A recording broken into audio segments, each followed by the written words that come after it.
If you're struggling to catch bass on suspended jerkbait this winter, this is the video for you. We're going to be sharing the 3 most common mistakes that new anglers make when fishing jerkbaits in the wintertime that prevent them from putting big bass in the boat. After this video, you're going to have all the tools you need to put a lot of fish in the boat on a jerkbait. Let's get into it. Really quick, I'm going to announce the winner of this week's Bridgeford Beef Jerky giveaway. Every week, Bridgeford gives away a full case, that's 12 packs of Bridgeford Beef Jerky, to a commenter on our Monday videos. If you don't want to miss upcoming Bridgeford Beef Jerky giveaways, make sure to subscribe to the Bass Fishing Declassified YouTube channel to see our Monday videos and enter in for a chance to win. This week's winner is on the screen here. If you're the winner, email us at info@fishthemoment.com with your username and also your mailing address, and we'll have Bridgeford send you a free case of beef jerky straight to your house. Huge shout out to Bridgeford for being the main sponsor of the Bass Fishing Declassified YouTube channel and for doing a giveaway every single week to let you guys try their great product. It's a great snack for the lake, and you can pick up Bridgeford Beef Jerky at your local Walmarts, gas stations, or dollar stores. Now back to the video. Hey everybody, and welcome back to another edition here of Bass Fishing Declassified. Today we're going to be talking about the most common winter jerkbait fishing mistakes and give you guys some good tips and advice on how to catch some really good bass during the coldest time of the year here.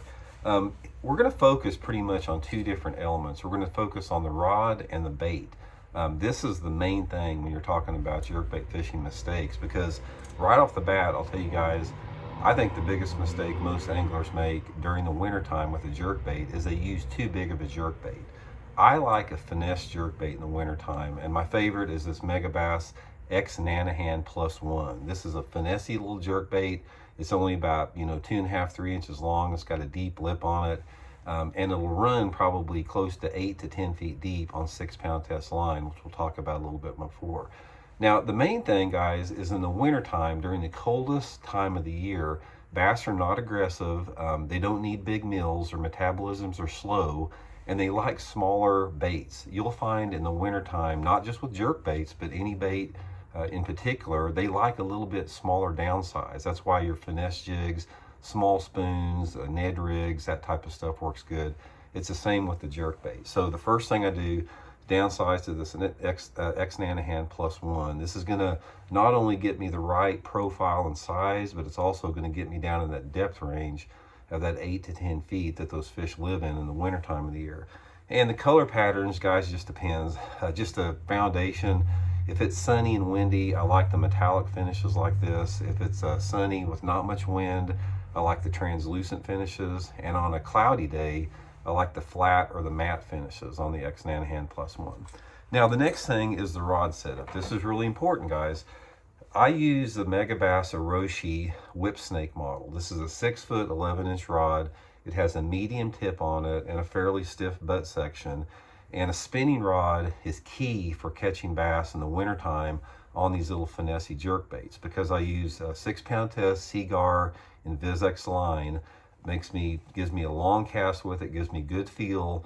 It allows me to maximize the depth out of that bait. And also, since I'm using a little finessey bait, the lighter the line, the better action I have on the bait.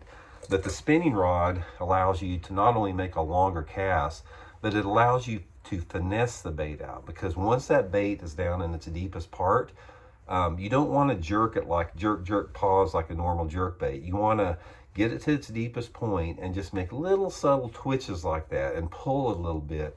And you want this jerk bait to not move much. Like, you want it to keep moving, but it's like when I twitch it, I'm just twitching it like that. I'm not jerking it hard. Little bitty twitches, and then pull it like that, trying to keep it in the deepest part of the water column, and remembering that since the bass's metabolism aren't active, they don't want to have to chase something that's darting around. So this is the key why you want to use a spinning rod, because the spinning rod allows you to have more of a finessey presentation. It's almost like crappie fishing. I can just twitch it just barely like that and make that little X Nanohan just barely quiver, and that is what generates the strikes, guys. So that's the main thing. I think the biggest mistake people make in the wintertime is they use bait casters with too heavy a line. They go to jerk baits that are too big, and they just don't get many bites on it. So try downsizing. Get you some 6-pound test Seagar and VizX, a Megabass whip snake spinning rod. Megabass X Nanahan +1, and I can promise you, you guys will get some good bites during the coldest time of the year. It doesn't matter if you're fishing for spotted bass, smallmouth, or largemouth, they'll all bite it. So anyway, hope that helps out, guys, and we'll see you next time. Jerkbaits are one of the most fickle presentations we have when it comes to bass fishing. If you have everything dialed in perfectly, you can experience awesome jerkbait fishing. But at the same time, if one key little aspect is off when it comes to your jerkbait presentation, you might be cutting the number of bites you get in half or even more. That's how important it is to have everything dialed in perfectly when you're talking about jerkbaits. One of the biggest mistakes I see a lot of anglers make is they go with too heavy of a line. Personally, I think you're much better off with going with light line. And by light line, I'm talking about 6, 8, maybe 10-pound tests depending on the conditions. For me personally, I use 6-pound straight fluorocarbon. That's my go-to when I'm talking about jerkbaits. And I know a lot of you guys think I'm nuts, but I'm telling you, the light line allows your bait to get to deeper diving depths. It allows your bait better darting motion because you have less drag created by the line itself. And at the same time, I'm telling you, you get more bites with lighter line. The fish are not as aware of that heavy line, which leads to a more natural presentation and more bites. So those 3 reasons to me are worth going to the light line. And I know a lot of people are going to say I'm nuts because the light line can't land big fish. But I'm here to tell you, I catch lots of 6-pound smallmouth, lots of 6-pound largemouth on jerkbaits on 6-pound 100% fluorocarbon mixed with a medium light 6.6 spinning rod. That's my setup. The key here is, and with most standard jerkbaits these days, like this Berkeley Stunna with the Fusion 19 hooks, the hooks are so sticky that all you have to do is hook the fish, meaning you don't have to hammer the fish and drive the hooks home. They just stick to the fish. And with your light line, all you're going to do is play them out. And generally speaking, if you're talking about wintertime fishing specifically, say I'm down at Sam Rayburn Lake in Texas where I'm fishing some drains. Generally speaking, that's a grass lake, but during the winter months, it's not really a grass lake. Most of the grass has died off. If there is grass, it's down low, and I don't have to worry about the fish getting me buried in it nearly as much. So from that standpoint, my 6-pound test is great. All I got to do is apply pressure and play them out. Generally speaking, they're not going to get me in any sort of cover. And if they get me around a stump or a laydown, they're going to get me around it whether I'm throwing 12 or 15-pound fluorocarbon anyways. So don't be afraid to go with light line. The light line gives you major advantages, greater depth, more motion, and the fish don't see it as much, leading to more bites. It's a major factor, and it's a big mistake I see a lot of anglers make. So give it a try. Take advantage of your jerkbait. Get it the optimum motion and presentation out of it to maximize the number of bites that you get. The most common mistake I see new jerkbait fishermen make in the wintertime is not fishing a jerkbait in the right areas or the right situations. This makes sense because a jerkbait is designed to fish for suspended bass, which are the most difficult bass to both catch and wrap your mind around. A suspended bass is a bass that's set up in the middle of the water column between the surface of the water and the bottom of the lake. The bass are going to be suspended anywhere from 4 to 20 feet deep over deeper water. And they're not going to be related to the bottom of the lake or the surface, which is where most new anglers have confidence fishing baits. For example, when you're fishing a topwater lure, you're going to be able to see that topwater walking across the surface, and you'll know what that bait is doing. Also, when you're fishing a bait on the bottom, let's say a jig around a rock pile, you're gonna be able to feel that jig coming over the rocks or maybe over a brush pile. You'll get that feedback from your rod. However, with a jerkbait, you're specifically targeting bass that are set up in the middle of the water column in open water that are not on the surface and not on the bottom. So you're not going to get a lot of feedback either visually or through your rod about what's actually happening around your bait. This makes it a little bit difficult to build confidence in a jerkbait because it feels like you're just throwing the bait into open water and praying that there's a fish somewhere near your bait. Now, your goal obviously is to bring your jerkbait in front of a bass that's suspended 4 to 20 feet deep and get that fish to bite. However, this is a lot easier said than done because there are so many places these bass can suspend. Therefore, my number one piece of advice for a new jerkbait fishermen is to use your electronics to try to find some fish to throw your jerkbait at before you actually start throwing your jerkbait. I remember when I started jerkbait fishing years ago, I felt like I was just casting into the blue, praying, hoping that there was gonna be something that bit my lure, and it took me a long time to develop confidence with a jerkbait as a result. But if you follow this trick here, it's going to help you narrow down your search and give you a lot more confidence that you're actually putting your bait in front of those fish. The way I did it in the past that really helped me find these fish is by using my 2D sonar to isolate key stretches of bank or pieces of offshore structure that were holding fish. Most fish finders come with 2D sonar, so you don't need anything fancy. You can even use like a $500 fish finder, $300 fish finders, whatever it is, with 2D sonar for this technique. What you're gonna wanna do is you're going to graph out around pieces of structure that typically hold winter bass. This is going to be shoreline structures like a bluff wall, a riprap bridge, or a 45-degree bank with chunk rock. You can also graph offshore pieces of structure like humps or drains and ditches, an offshore road bed, or just a deeper rounded point.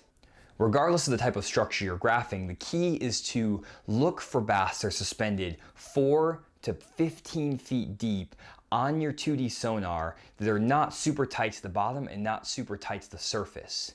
You'll see these arches on 2D sonar that indicates that there are fish in that depth zone, and as long as you're on one of those key pieces of structure I mentioned earlier, there's a pretty good chance you're looking at bass.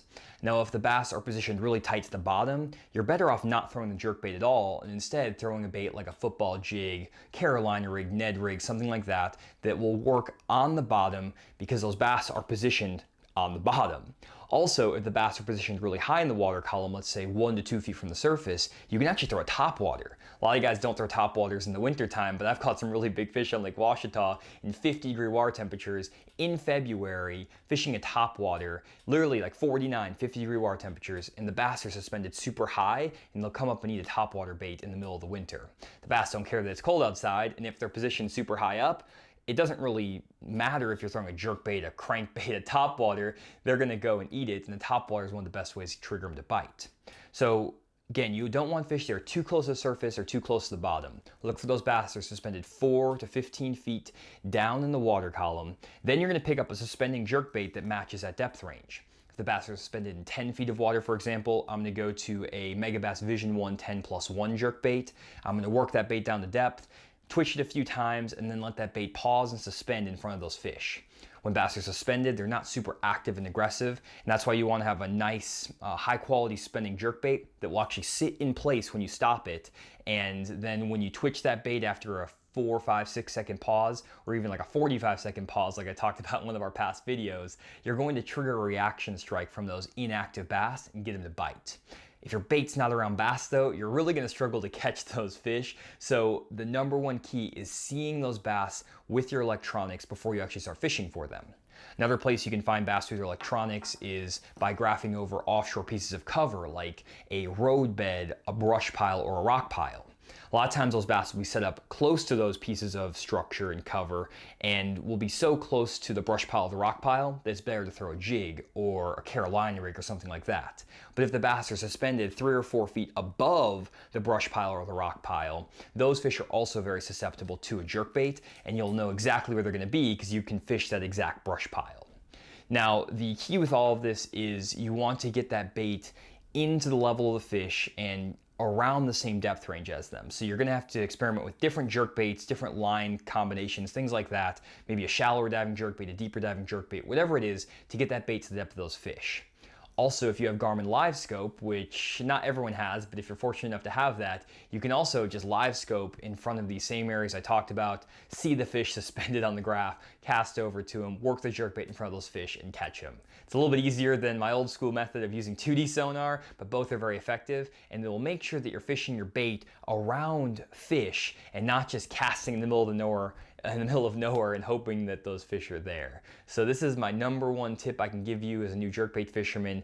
Make sure you're fishing around fish with your jerkbait to give you extra confidence so that you're able to work that bait effectively and know that you have a good chance of catching fish. And that's it for this video. Hopefully you guys enjoyed. Let us know down in the comments below what your favorite tip was from this video. Thanks again for checking out this one, and we'll see you in the next video.